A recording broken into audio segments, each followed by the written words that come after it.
Hello students, good morning. कैसे हो आप सब। आज हम +1 क्लास केमिस्ट्री में 5th यूनिट स्टडी कर रहे हैं। उसमें आज का हमारा टॉपिक है इंटरमोलिकुलर फोर्स। इंटरमोलिकुलर फोर्स क्या होता है? Binding between charge particles, that is force by which two charge particles form a bond. यानी वो फोर्स जिसके द्वारा एक एटम, एक पार्टिकल्स दूसरे पार्टिकल्स के साथ अटैच रहता है, एक दूसरे के साथ बंधा हुआ रहता है, उसको कहा जाता है इंटरमोलिकुलर फोर्स, या फोर्स ऑफ अट्रैक्शन भी बोल सकते हैं, या फोर्स ऑफ रिपल्सन भी डिनोट कर सकते हैं। क्यों? क्योंकि एक एटम होता है, वो कितना अपना फोर्स एग्जर्ट कर सकता है, उसका इंटरनल फोर्स कितना है, वो होता है उसका intermolecular force, the force between the molecules of an atom. किसी एटम्स के मोलिक्यूल्स के बीच में जितना फोर्स होता है उसको कहा जाता है इंटरमोलिकुलर फोर्स। जैसे एक एटम दूसरे एटम को अटैच कर रहा है, अट्रैक्ट कर रहा है, या फिर एक एटम दूसरे एटम को क्या कर रहा है, रिपेल कर रहा है। दोनों ही कंडीशन में एटम्स का क्या डिनोट्स हो रहा है, फोर्स डिनोट्स हो रहा है। और वो फोर्स किसको डिनोट्स करेगा, उनके इंटरमोलिकुलर फोर्स को मेजर करता है। अब है types of intermolecular forces.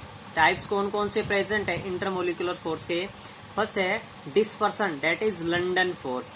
Dispersion force को लंडन फोर्स क्यों कहा जाता है? क्योंकि ये एक लंडन नाम का कोई साइंटिस्ट था, उसने इसको डिस्कवर किया था, इसलिए उसके नाम से इसको लंडन फोर्स भी कहा जाता है। डिस्पर्सन फोर्स क्या है?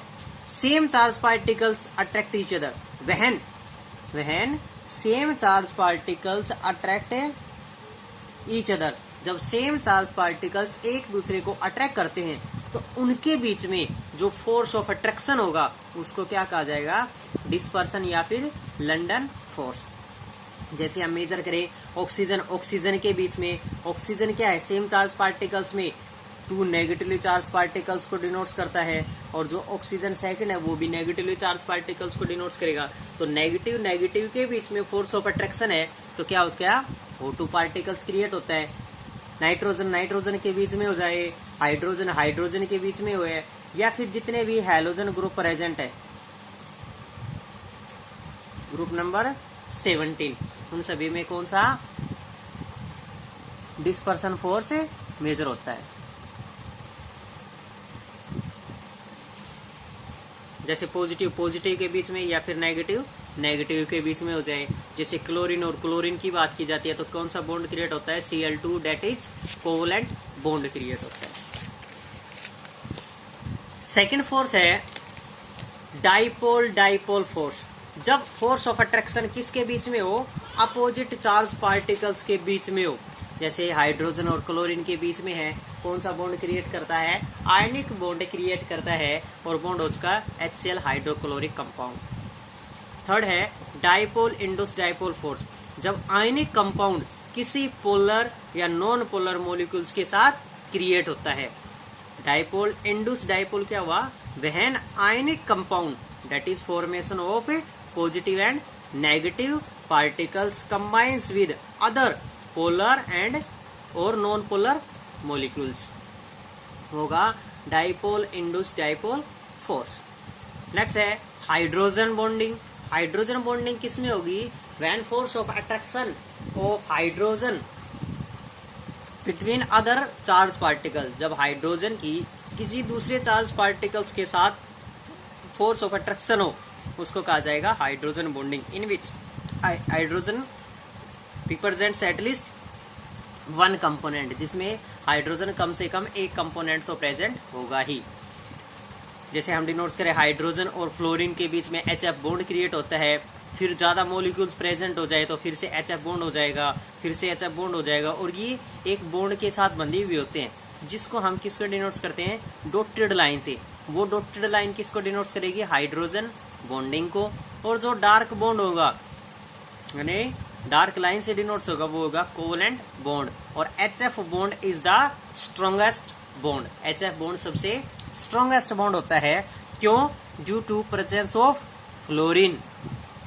क्यों? क्योंकि फ्लोरीन है हैलोजन ग्रुप का फर्स्ट मेंबर है, और फर्स्ट मेंबर की इलेक्ट्रोनेगेटिविटी सबसे ज्यादा होती है। किसी भी ग्रुप के फर्स्ट मेंबर की इलेक्ट्रोनेगेटिविटी सबसे ज्यादा होती है, क्योंकि according to group electronegativity decrease होती है, यानी टॉप टू बॉटम इलेक्ट्रोनेगेटिविटी क्या होती है, डिक्रीज होती है। इसलिए फ्लोरीन की क्या होगी, सबसे ज्यादा होती है, और ज्यादा होने के कारण HF बॉन्ड सबसे स्ट्रॉन्गेस्ट बॉन्ड होता है। The next one is ion dipole interaction.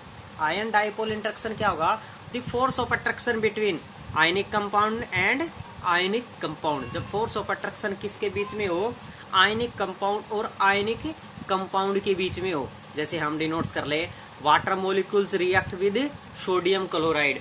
Water molecules किसके साथ रिएक्शन करे, सोडियम क्लोराइड के साथ रिएक्शन करता है, तो जो H2 है वो भी एक आयनिक कंपाउंड है, और सोडियम क्लोराइड है वो भी क्या है, एक आयनिक कंपाउंड है।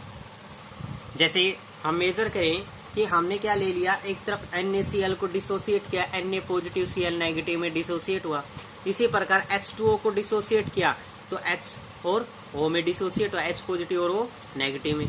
जब हम पार्टिकल सोडियम क्लोराइड का Na पॉजिटिव लेके चले तो उसमें अपोजिट चार्ज पार्टिकल्स किसके साथ कंबाइन होगा, वाटर मोलिक्यूल्स के ऑक्सीजन के साथ, और ऑक्सीजन किसके साथ, हाइड्रोजन के साथ। इसी प्रकार जब हम किसको लेके चले, क्लोरीन नेगेटिवली चार्ज पार्टिकल्स को लेके चले, तो नेगेटिव चार्ज पार्टिकल्स किसको अट्रैक्ट करेगा, पॉजिटिव चार्ज पार्टिकल्स को। और पॉजिटिव चार्ज पार्टिकल्स क्या है, वाटर मोलिक्यूल्स में हाइड्रोजन, और हाइड्रोजन किसके साथ अटैक होगा, ऑक्सीजन के साथ। तो आयनिक कंपाउंड दूसरे आयनिक कंपाउंड के साथ फोर्स ऑफ अट्रैक्शन शो करता है, तो उसको कहा जाएगा आयन डाइपोल इंटरेक्शन। ये थे आपके पास इंटरमोलिकुलर फोर्सेस, लेकिन सबसे इंपॉर्टेंट है ion dipole interaction, ion dipole interaction and it's diagram.